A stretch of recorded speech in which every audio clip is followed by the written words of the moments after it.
start with you, ma'am. Please state your name and if you have a student in our district. My name is Angie Reynolds. I have two granddaughters here that go to school here. Do you want their names? No, you don't have to give them. Okay. Do you need? You can go ahead and stand up if you want, and if you want to, you have 5 minutes to speak. My name is Angie Reynolds. I'm here this evening to represent my grandkids as well as other kids in this district. I'm not here to present any facts, as this has been done and to me has fell on deaf ears. So I'm praying that my words and the words of other parents and other citizens would penetrate your heart and your mind. Both of my grandbabies come here, and my Trinity loves going to school here. And she just brags on the teachers. And so I asked her a couple of weeks ago when she was at the house, she said, Trinity, how do you feel about wearing masks all day? And she says, Grandma, I hate them, but I'm getting used to it. And when she told me that, an anger rose up inside of me, and it should raise up in inside of every parent, because my kids or my grandkids should not be muzzled. This has nothing to do with health, and you know it all. Y'all know it. All I'm asking you guys to do is get it back home. I'm standing up here today because I don't like being in front of people. I hate being the center of attention. That my grandkids mean so much to me, and I don't feel like you are doing your part and just keep a muzzle, just doing whatever, I guess what the big pompous dictator in Chicago says. And I'm just asking you to have a heart, get it back home. This is what I'm trying to do, and stand up and stand out.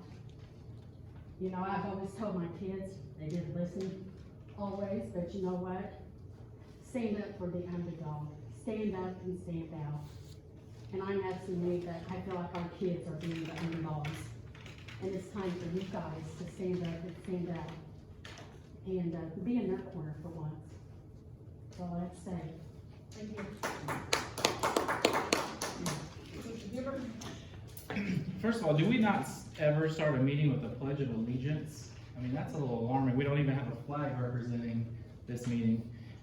First of all, law versus mandate. I mean, our dictator-in-chief continues to mandate after mandate after mandate. Just keeps going with it, even though the positivity rate's lower. Mandates aren't law. I mean, look at the JCAR rulings, 150 days or to be adopted. The whole purpose of that is to give it to some time to the legislative body. COVID has been around for more than 18 months. The emergency powers are granted to allow the legislative body to meet. We don't rule by emergency powers alone. That's called a dictatorship. Why did the rules change overnight when they lose court proceedings in the middle of the night? They automatically want to start changing the quarantine rules and all these rules in the middle of the night just because they're losing. Kind of reminds me when I used to play toys with my brothers. We used to play war all the time, Army, and all of a sudden your brothers have a invisible force field and the troops couldn't enter there. That's what it's like playing with the state of Illinois right now.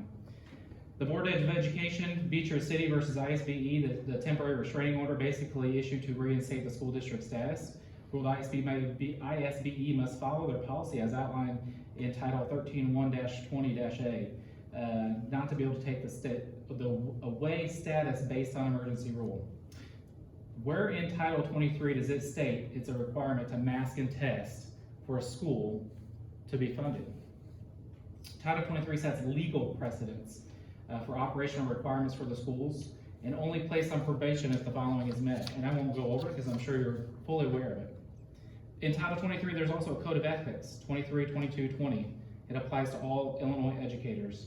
Respect the inherent dignity and worth of each student by ensuring that the learning environment is characterized by respect and equal opportunity for each student, regardless of race, color, national origin, sex, sexual orientation, disability, religion, language, or socioeconomic status. Testing and masks, it's not the American way how we force people. Tie them down, require masking, testing. Where does it stop? It's a slippery slope, in my opinion. Healthcare Conscience Act, which, you know, this week they're greatly trying to upheaval that. Healthcare is defined as any means of any phase of patient care, not limited to testing, diagnosis, or prognosis. That includes masks. Discrimination. It shall be unlawful for any person, public or private institution, or public official to discriminate any person in any manner, including, but not limited to licensing, hiring, promotion, if they so choose to enact their Health of Conscience Act. Due rights process. The state, ISBE, the Department of Public Health are now in violation of due process rights. That's laid out in the Constitution. This also means the district is also in violation, as they are following the orders and outlining the process for those who do not agree with the isolation. You call it quarantine, you call it isolation, it's the same thing. We're basically allowing students not allowing them a child education. Due process rights are afforded under the 4th and 5th Amendment. Nobody can take that away. Where is the process if I disagree with my child's quarantine or masking, that I have a public hearing? Where can I bring the facts and the arguments? You guys have taken that away. Title 77 of the Illinois Health Code sets that process. That's what's set in law. Before this was all political. One has two options: volunteer or request due process hearing under law within 48 hours. You guys are just completely skipping over that. Quarantine order is a 4-page official document. Also, when did the schools become a health department? The sole duty of the school district is to provide an education.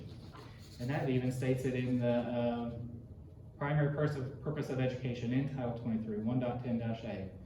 And it also states in there, the school building closure, that you must contact the health department and be informed with the health department in order to close a school district, which we clearly did not follow. As a parent, I must protect my students' right afforded to them. Even the members on this board do not deem this pandemic. You can refuse to follow the policy. I've seen it. I've seen it here. I've seen it in the classroom. You guys all travel to cheer meets, soccer, indoor, don't follow masks. But yeah, you're enforcing it on our kids. It's public knowledge. While this school is under attack by our government, last year it was the restaurants, now it's our schools. Follow the money. You guys are receiving about $3.7 million for COVID procedures. Where's it going? Follow the money. It's $1 billion industry right now, COVID is. Of course they don't want to take it away. When does this all end? When does our dictator-in-chief not tell us that we have a lower, as a matter of fact, right now we have a lower positivity rate than the last time he released the mandates. Our children are not at risk, but we are destroying their education, and it's going to impact them for the rest of their lives. And you guys should be very concerned about that. Ask the teachers. Ask any teacher out there. They are very worried about the child's education. Very worried. I see it in my kids. Matter of fact, my daughter just started pre-K today. She dug her mask out of a trash can today. Dug her mask out of a trash can and put it back on. How is that safe? How is that safe? How often are we having these children change our masks? I asked my son the other day, do you guys wash your hands extra? Yeah, we do it every couple of days. But you know, a bunch of the boys in the classroom, they just go in there and play around, and they just run their hands under the water. We're not following any of the guidelines. It's a joke. We need to stop. We need to focus on our children's education. Even pre-COVID, the education system is busted. Not that your guys' fault, it's above it. When the government gets involved in anything, it destroys it. And our teachers, our students, they're at risk, and we gotta stop it. Thank you, Mr. Huber. Rachel, is yours specific to your student's situation? Okay, we're gonna wait. It's not specific to a student situation, but it has to do with my student situation. Yeah, we're gonna wait and have you speak in closed session then, regarding your child. Is there anyone else that would like to speak in public comments?